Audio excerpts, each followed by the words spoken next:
I feel like a lot of people talk about how men are losers, but not enough people talk about how women are losers. And I feel like that's a very important conversation because as I get older, I'm noticing how women are progressively turning into losers.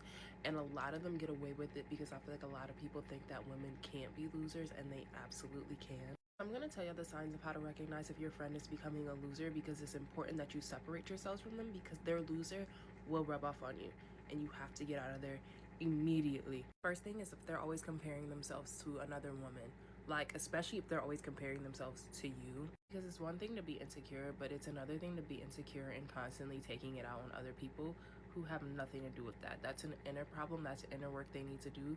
Separate yourself. Second thing is every conversation you have with them ends up being about a man. Every single time. You could be talking about anything. You could be talking about how the sky is blue, and they'll make that conversation about a man. I notice that women who are losers also tend to be very male-centered, which leads me into my next thing. Women who don't have hobbies are also losers. Yeah, I'm sorry, like I can't allow women around me who don't have hobbies, especially if you're the type of person who's a go-getter and you have a lot of hobbies and you have a lot of goals. Women who are complacent, women who don't have hobbies typically turn their hobby into a man or how to get a man or how to find a man, and they are insufferable, I promise you. And it's because of the fact that they don't have hobbies, they don't have anything else to talk about, which leads me to my next point. Another sign that a woman is a loser is she always talking about somebody for no reason. And I'm not the type of person to do that around because I'm gonna be like, why do you care? I'm gonna be like, why do you care? Because it does not matter unless I understand talking about a situation that happened to you. But if somebody didn't do nothing to you and you're just talking about them, you're just a mean girl. And mean girl behavior is also loser behavior.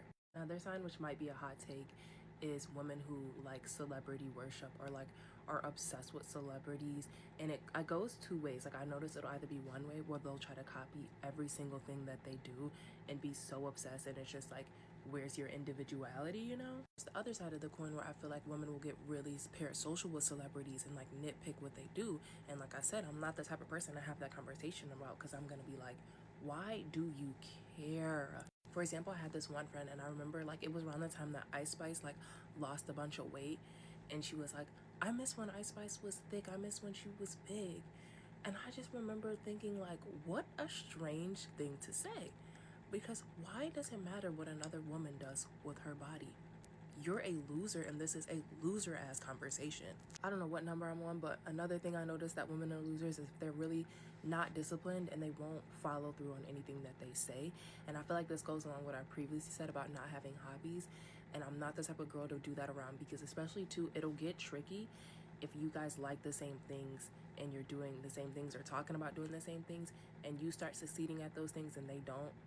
That's gonna become a problem. I promise you, separate yourself before it gets too weird. I notice when you make friends with somebody and you have the same goals as them and you're reaching your goals and they're not, they're gonna get jealous. It just always happens. But it'd be irritating because when you notice they're not disciplined, it's like, how are you mad when you're not even working hard for it? Like, girl, shut up. And another thing that I noticed that is loser behavior that goes along with what I just said is that they will start speaking doubt and like fear into your plans. Every time you get excited about something, every time you want to talk about something that you're doing, they're immediately like, oh, I can never do that, or that just could never, like, it's always some weird comment where they have to make it about them instead of encouraging you. They're hating. I promise you, separate yourself. I'm trying to save y'all, I promise you. And the last thing I want to say, and that save the best for last because I feel like this is the best way to tell that a woman is a loser, is if she dates losers. And that one, I know that sounds like, oh, duh, that's obvious, but I feel like a lot of people will kind of ignore who their friend dates because that has nothing to do with them. And I get that in minding your own business. But the older I get, the more I started questioning, like, why do you relate and connect so much with a loser? And then I realized, oh, it's because you're a loser yourself. Women who date losers don't have any respect for themselves, don't have any love for themselves, and people who do not have self-respect for themselves and love for themselves cannot respect or love you. Honestly, there's so many more things I can say as a girl who just had so many weird hater loser friends over the years. But honestly, I feel like I'm now on the other side of it. So I hope y'all can take this information and save yourself. Don't be like me, please.